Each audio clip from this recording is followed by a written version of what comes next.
2022년 6월 21일 보문중앙교회 매일 성경 묵상을 시작하도록 하겠습니다.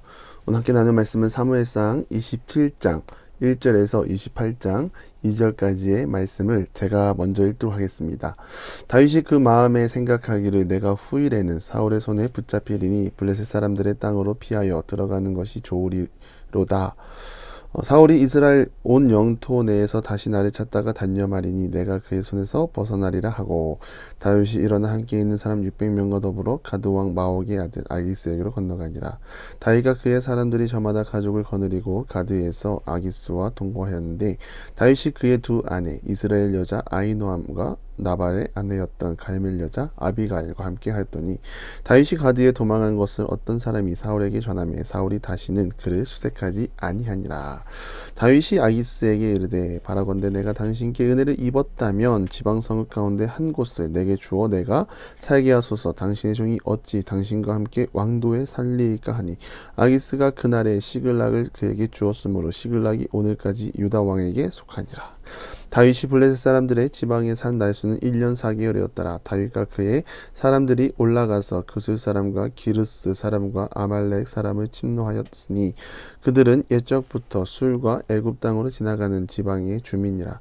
다윗이 그 땅을 쳐서 남녀를 살려두지 아니하고 양과 소와 나귀와 낙타와 의복을 빼앗아 가지고 돌아와 아기스에게 이르매, 아기스가 이르되 너희가 오늘 누구를 침노하였느냐 하니, 다윗이 이르되 유다 네겝과 여라무엘 사람의 네겝과 겐 사람의 네겝이니이다 하였더라. 다윗이 그 남녀를 살려서 가드로 데려가지 아니한 것은 그의 생각에 그들이 우리에게 대하여 이르기를 다윗이 행한 일이 이러하니라 하여 블레셋 사람의 지방에 거주하는 동안 이같이 행하는 습관이 있었다 할까 두려워함이었더라. 아기스가 다윗을 믿고 말하기를 다윗이 자기 백성 이스라엘에게 심히 미움을 받게 되었으니 그는 영원히 내 부하가 되리라 생각하니라. 그때 블레셋 사람들이 이스라엘과 싸우려 군대를 모집한지라. 아기스가 다윗에게 이르되 너는 밝히 알라, 너와 내 사람들이 나와 함께 나가서 군대에 참가할 것이니라. 다윗이 아기스에게 이르되 그러면 당신의 종이 행할 바를 아시리라 하니, 아기스가 다윗에게 이르되 그러면 내가 너를 영원히 내 머리 지키는 자를 삼으리라 하니라. 아멘. 사람의 마음의 생각은 선한 것이 없다는 것을 여러분들은 인정하시는지요? 우리의 마음은 보이는 현실에 생각보다 많은 영향을 받습니다. 또한 인간의 본성이 죄인이라서 바른 것을 생각하고 바른 것을 택하는 것이 어렵습니다. 우리는 이 절망적인 사실을 꼭 인지해야 합니다. 그렇기 때문에 우리가 늘 하나님 앞에 설 때 우리의 마음을 하나님께 드려야 합니다. 그래야만 우리는 바른 것을 생각할 수 있고 맡겨주신 하나님의 나라를 세워나갈 수 있는 것입니다.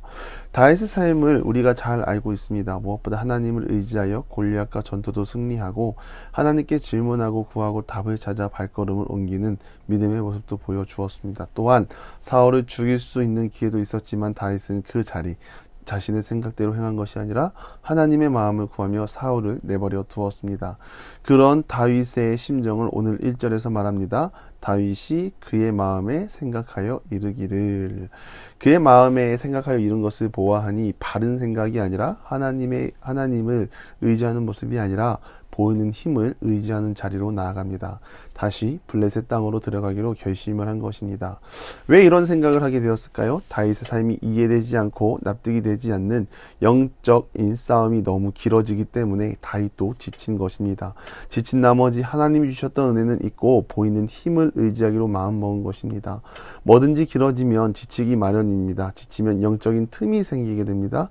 어떤 생각을 하고 사느냐 하는 것이 그 사람의 행동과 판단을 결정합니다. 그래서 그리스도인들은 영혼의 중심에 하나님의 말씀이 견고하게 차곡차곡 쌓이지 아니하면 여지없이 세속의 판단과 가치와 생각이 밀고 들어올 수밖에 없습니다. 그러므로 우리가 날마다 하나님의 말씀을 듣고 읽고 보고 새기는 것이 가장 중요합니다. 우리 영혼의 중심에 말씀이 새겨지고 체질화되어야 합니다. 주일 예배 출석으로 우리가 하나님의 사람이 된다는 것은 불가능한 일입니다. 교회가 많은 성도가 많이 모여서 예배를 드리는 것이 중요한 것이 아니라 얼마나 하나님의 말씀을 먹고 고백하고 말씀대로 살아갈 영적으로 건강한 체질을 가졌느냐가 정말로 중요한 것입니다. 우리가 이러한 본질을 놓치게 되면 우리 마음의 생각에 이르기를 하나님의 선을 따라가는 것이 아니라 세상의 질서, 세상의 이익을 따라가게 되는 것입니다. 그러한 현상은 마음에 하나님을 두기를 즐겨하지 않는 모습일 수 있습니다. 우리가 무엇보다 하나님을 마음에 두고 하나님과 깊은 관계를 회복하는 공동체 되기를 바랍니다. 성경에 다윗과 비슷한 상황이 있었습니다. 바로 열왕기상의 엘리야 선지자를 아십니까? 바알과 아세라를 섬기는 선지자 850명과 대결해서 역사의 길이 남을 사건을 남깁니다. 그런데 850대 1의 승리를 보고도 어떤 일이 일어납니까? 그들이 하나님을 따르는 것이 아니라 오히려 엘리야는 아합왕의 부인 이세벨의 명령으로부터 쫓기게 됩니다. 내일 이맘때까지 엘리야를 살려두지 않겠다는 전가를 보냅니다. 그 전령의 말 한마디에 엘리야의 용기와 믿음은 온데간데없고 혼비백산하여 광야로 도망갑니다. 그리고 로뎀나무 아래에 드러누워 부르짖습니다. 이제 넉넉하오니 여기서 그만 나를 데려가 주십시오. 더 이상 목숨을 부지해서 이런 험한 꼴을 보고 살기 싫습니다라는 말을 합니다.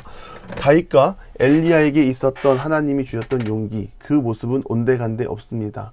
그런 상황 속에 하나님은 엘리야에게 물을 먹이시고 음식을 주시면서 기운을 차리게 한 다음 다시 호렙산 굴 앞에 세웁니다. 그리고 네 가지 현상을 보게 합니다. 바람, 불, 지진, 그리고 세미한 소리를 듣게 하십니다.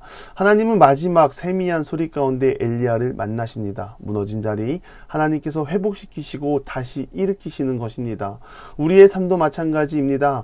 열정적으로 하나님을 예배하고 기도하고 찬양하는 자리는 하나님의 살아계심과 은혜가 느껴지고 어떤 용기도 마다하지 않고 복음을 위해 살아갈 수 있다는 다짐을 하곤 합니다. 그러나 막상 삶의 현실에 놓이게 되면 막막하고 어찌할 바를 모릅니다.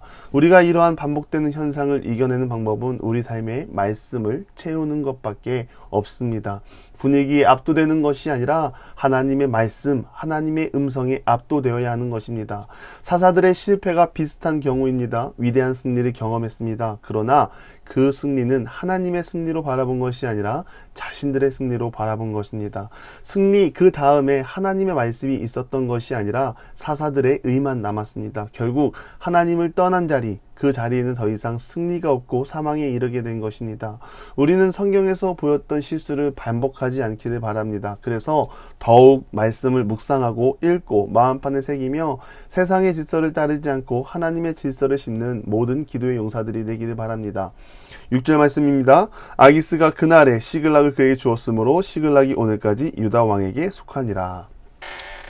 아기스 왕은 다윗에게 시글락 땅을 주었습니다. 그 이유는 이스라엘과 원수지간이라고 생각한 다윗이 이스라엘 경계에서 침략해 들어오는 이스라엘 백성들을 막아줄 것이라 생각한 것입니다. 그런 생각 속에 하나님의 놀라운 계획이 있습니다. 이 시글락이라는 지역은 여호수아 15장에 보면 시므온 지파와 유다 지파에게 배정된 땅이었습니다. 그런데 말씀에는 블레셋 땅으로 편입되어 있습니다. 즉 정복하지 못했거나 빼앗긴 상황입니다. 그런데 하나님께서는 그런 시글락 땅을 이스라엘 백성들에게 거주하게 하십니다. 말씀에 보면 시글락을 주었고 유다에 속했다라고 말합니다. 다윗은 도망 다닙니다. 도망 중에 영적으로 지쳐있고 바른 것을 택하지 못했습니다. 그런 상황 속에 하나님은 그런 다윗을 통하여 일하고 계십니다.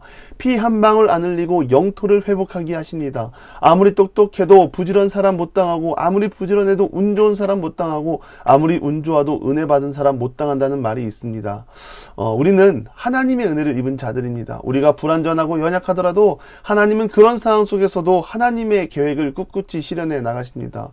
우리가 비록 다윗과 같은 연약한 선택의 일상일지라도 그 가운데 옳은 것을 보여주시고 바른 길로 인도하시는 하나님을 의지하는 우리가 되기를 바랍니다. 때론 실패할 수 있고 넘어질 수 있습니다. 그러나 우리는 실패해도 하나님은 실패하지 않습니다. 다윗의 실수를 묵상하기보다 실수 가운데 일하시는 하나님을 바라보며 우리에게 주어진 삶을 살아가는 모든 기도의 용사 되기를 간절히 축원합니다. 기도하겠습니다. 하나님을 먼저는 우리의 생각에 빠져 사는 사람들이 되지 않게 하여 주시옵소서. 하나님을 생각하고 하나님의 능력을 의지하며 바른 것을 생각하고 무엇보다 하나님의 말씀을 우리 마음 가운데 심고 흔들림 없는 믿음으로 하나님 앞에 나아가는 모든 하나님의 사람들이 되게 하여 주시옵소서.